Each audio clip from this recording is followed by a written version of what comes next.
Amici, ben ritrovati e grazie perché ci accompagnate in questo nostro lungo viaggio alla scoperta di tanti posti nuovi in Spagna e Francia. Oggi ci aspetta una tappa di ben 634 km.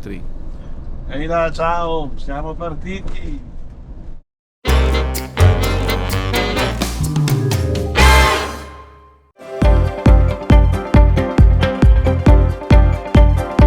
La destinazione di questa sera che abbiamo posato sul navigatore è direttamente Girona, quindi in Spagna. Quindi abbiamo un bel giro, intanto ci stiamo godendo il panorama che è fantastico, qui la Liguria comunque sia veramente molto bella, offre dei panorami, degli scorci davvero suggestivi che ti riempiono l'anima di bellezza. Ecco ragazzi, eccolo qui, praticamente alle 9:37 del lunedì 24 febbraio abbiamo lasciato l'Italia e siamo entrati in Francia, confine dentro la galleria. Eccoci qua, vedete? Le autostrade francesi oserei definirle sbalorditive. Sono quasi tutte a pagamento, ma mentre la maggior parte delle tratte richiedono un pedaggio proporzionale alla distanza percorsa calcolata dal casello di entrata a quello di uscita, altre applicano una tariffa forfettaria e quindi c'è soltanto un casello di uscita a cui si accede senza biglietto. Il costo del pedaggio viene calcolato in base alla classe del veicolo, che viene determinata automaticamente al casello in base a diversi parametri. Altezza del veicolo misurata sul bordo anteriore senza considerare eventuali sovrastrutture, peso massimo trasportabile, numero di assi. Le possibili classi sono ben 5, ma noi camperisti siamo interessati alla 2 e alla 3. Nella classe 2 rientrano i veicoli con altezza compresa tra i 2 e i 3 metri e il cui peso massimo a pieno carico è inferiore o uguale a 3,5 tonnellate. Nella classe 3 rientrano invece i veicoli con la combinazione di peso massimo consentito a pieno carico oltre 3,5 tonnellate e di altezza superiore a 3 metri.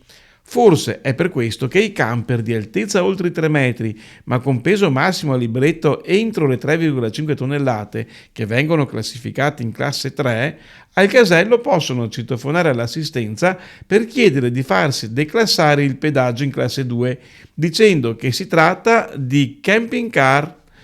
Questa cosa me l'ha raccontata più di qualcuno, ma io resto un po' scettico. Durante il viaggio il mio camper alto 2,90 m ha sempre pagato come classe 2 e meno male perché per la classe 3 il pedaggio è molto...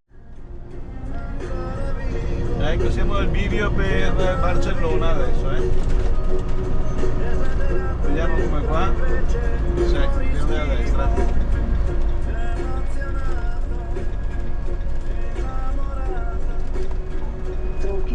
Spostatevi sulla destra.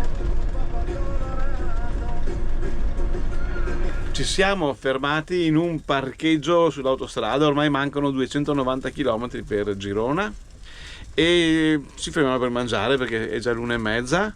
Cosa mangiamo? Guarda, ieri sera quando siamo andati in pizzeria ci siamo presi una pizza in più, adesso la scaldiamo, ormai è quasi pronta e in 5 minuti abbiamo la pizza pronta, metà per ciascuno e poi si prosegue. Si beve acqua, mi raccomando. Buon pranzo, ciao! Eccoci qua, siamo arrivati all'ultimo casello dell'autostrada francese, poi da qui si arriva in Spagna. E sono le 16:51, c'è il pagamento con le carte, è abbastanza comodo, per fortuna l'ultimo tratto è stato piuttosto lungo. Così. Suspense per vedere cosa dovremmo pagare adesso.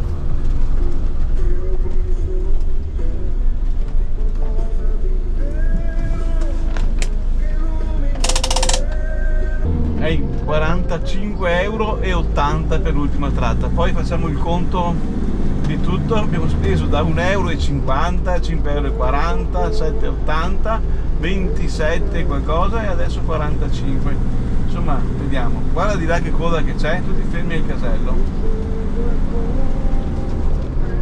Questi vengono dalla Spagna, perché adesso da qui in in 8 km siamo al confine con la Spagna. Quindi ci vediamo fra poco. Abbiamo attraversato la frontiera e siamo entrati in Spagna. E guarda il paesino che bello lì, guarda. Tra 600 metri, continua sul pista. In Spagna le autostrade si suddividono in autopiste e autovie.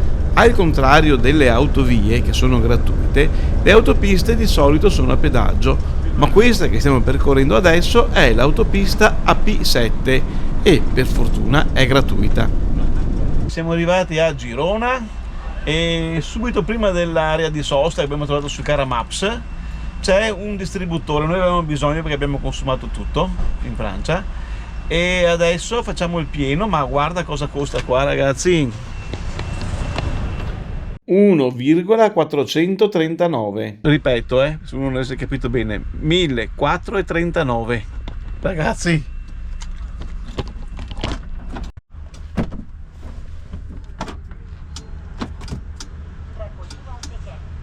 Abbiamo fatto il pieno, abbiamo fatto 62 litri 86, abbiamo percorso 630 km, per cui abbiamo fatto 10 km con un litro, come diceva il computer di bordo, e abbiamo speso 90,46 €.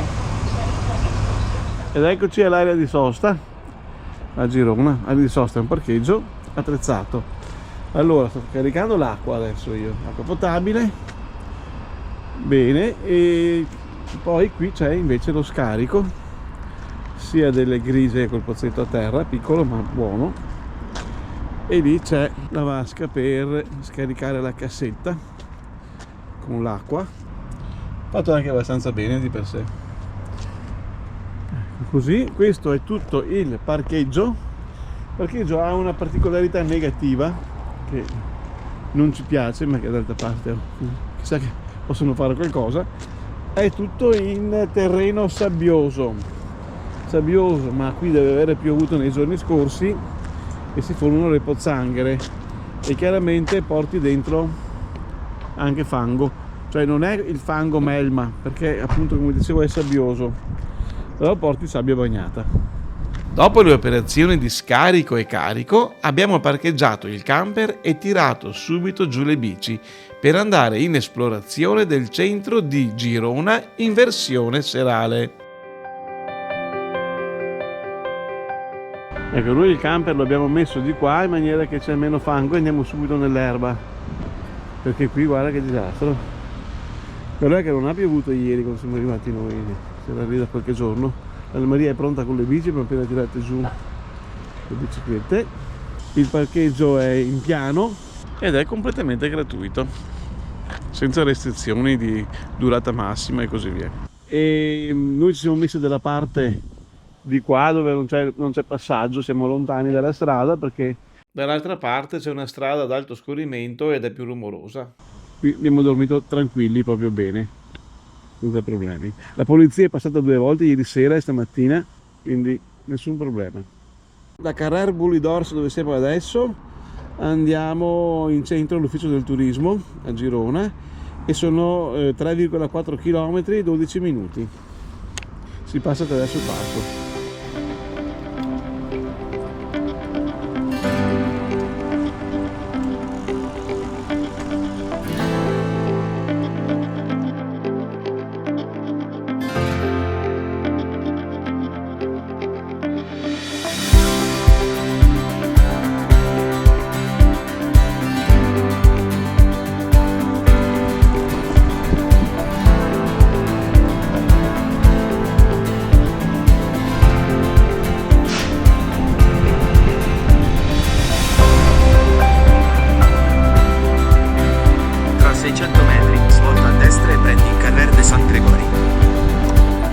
È una zona molto tranquilla così.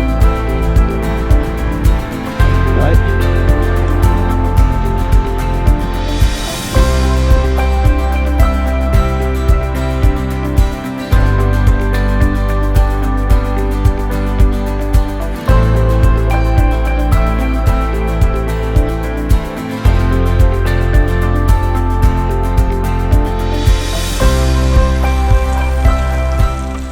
Su una lunga passerella ciclopedonale attraversiamo il fiume Ter, che nasce sui Pirenei a 2480 metri di altitudine e che lambisce a nord il centro di Girona.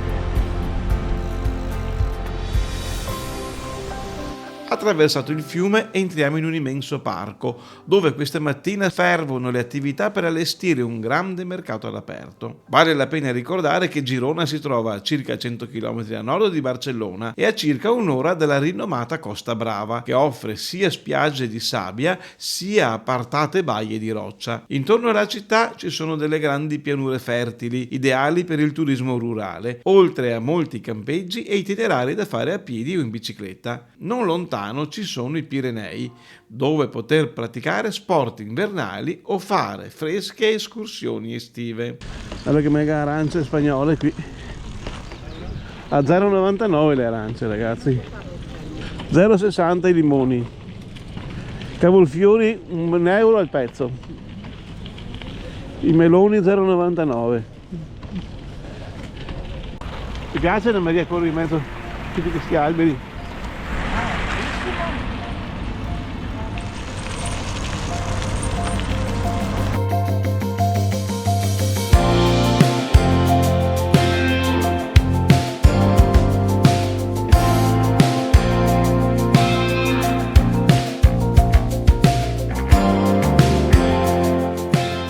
Arrivando nel centro di Girona, diretti all'ufficio del turismo, attraversiamo sul Pont de Pedra il fiume Oniar, un affluente alla riva destra del fiume Ter. L'Oniar attraversa la città di Girona da sud a nord, dividendola in due parti disuguali, la maggiore delle quali, la più antica, si trova sulla riva destra, mentre la minore, la più moderna e in continua crescita, è sulla riva sinistra. Dal ponte ammiriamo una scenografica vista su una lunga fila di palazzi colorati con vivide tonalità pastello, che creano variopinti riflessi sul fiume. Da vedere!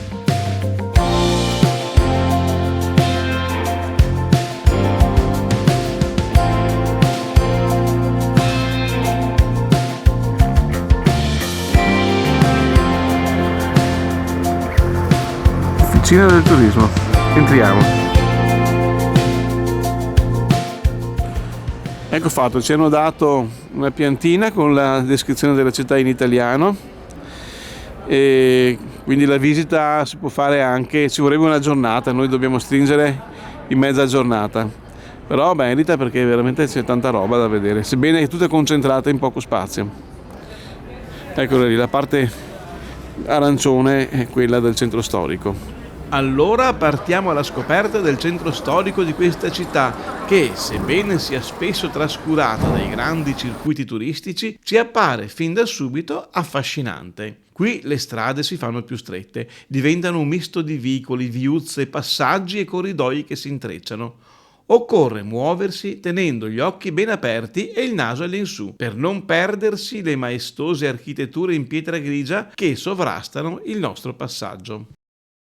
Il primo monumento religioso che incontriamo a Girona è la chiesa di San Feliu, che attira l'attenzione da lontano grazie al suo spettacolare campanile gotico che si staglia sul profilo del centro storico. Le origini della chiesa sono incerte e lo stile riunisce elementi architettonici paleocristiani, romanici e gotici. L'ingresso è a pagamento e si può scegliere l'abbinata con la visita alla cattedrale al costo di 7,50 € oppure con l'aggiunta anche del Museo d'Arte di Girona al costo di 12 €. Il biglietto per l'ingresso singolo alla chiesa non è disponibile. Noi, anche per questo, non entriamo, perché il tempo è tiranno e non ce la facciamo a visitare entrambe le chiese. Perciò rubiamo solo qualche immagine dall'ingresso. Dalla chiesa di San Feliu prendiamo a destra in salita, in direzione della cattedrale. Da qui, subito alla nostra sinistra, incontriamo la piccola chiesa barocca di Saint-Luc de Girona del 1790, molto ben conservata. E qui ragazzi da noi ce ne siamo dimenticati, sono tutte le scolaresche, da noi non si fanno praticamente più le gite scolastiche.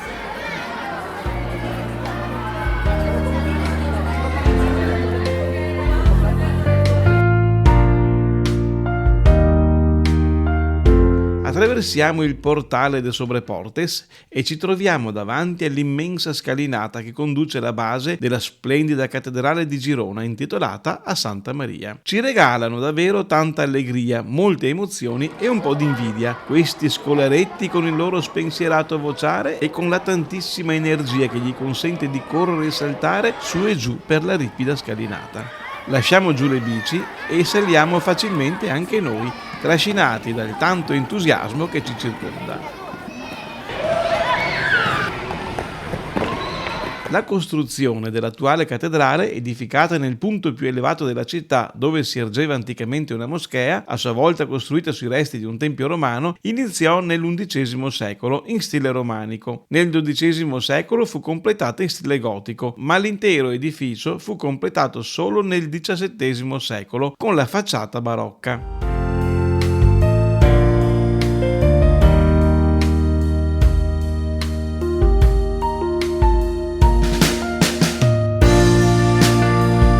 Adesso è l'ora di un buon caffè. In Spagna l'aggettivo buono associato al caffè è più un auspicio che una constatazione, ma per questa volta ci è andata anche bene.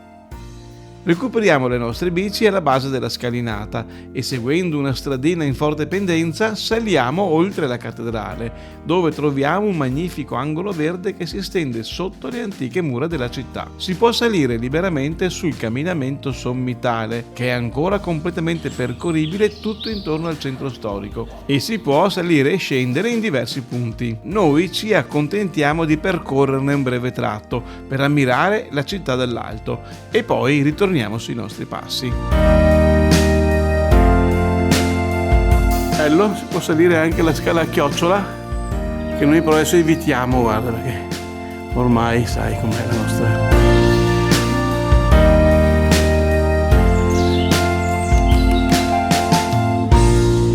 Ed ecco il panorama della città.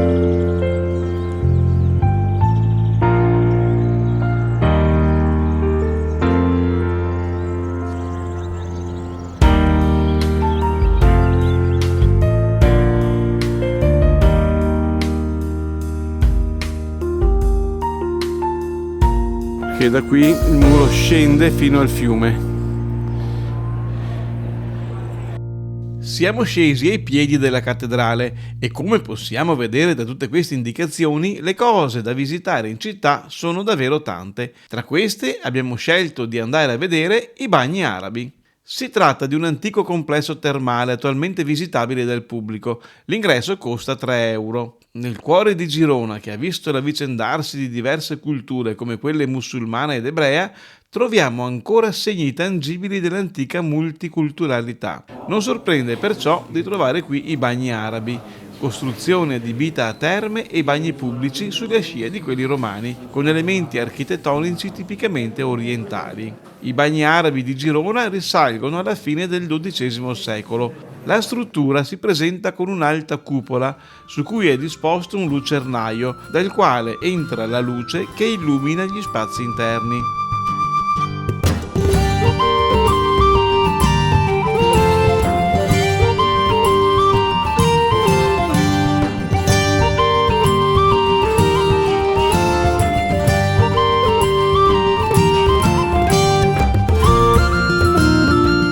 Come nella migliore tradizione dei bagni termali, c'erano 3 spazi che corrispondevano alle acque calde, tiepide e fredde.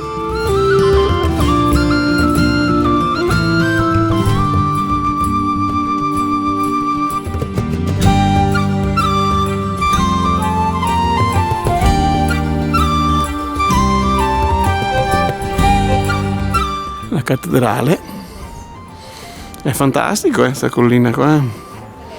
È tutta una scoperta, è davvero piacevolissima.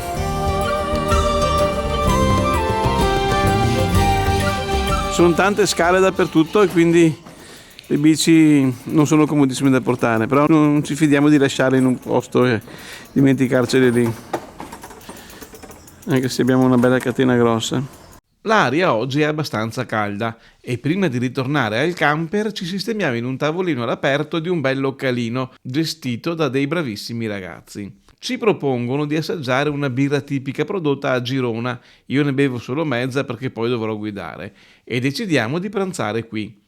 Anna Maria prende dei bocconcini di pollo con tante verdure cotte. Io invece mi lascio tentare da una variante catalana della carbonara. Questo è stato il nostro primo pranzo spagnolo di questo viaggio e non è andata per niente male. Togliamo le batterie dalle bici così le mettiamo in carica in camper con l'inverter durante il viaggio. Ed ecco le bici sistemate nel gavone. Ecco le batterie messe in carica. Adesso partiamo e la batteria si carica bene. Intanto ci facciamo il caffè. È l'1:15 e dopo il caffè ripartiamo immediatamente per Saragozza, la nostra prossima tappa, che dista da Girona ben 377 km di autostrada fatta di continue ripide salite intervallate da lunghe discese e costantemente battuta dal vento. Noi vi aspettiamo a Saragozza, vi vogliamo vedere numerosi, mi raccomando, ciao!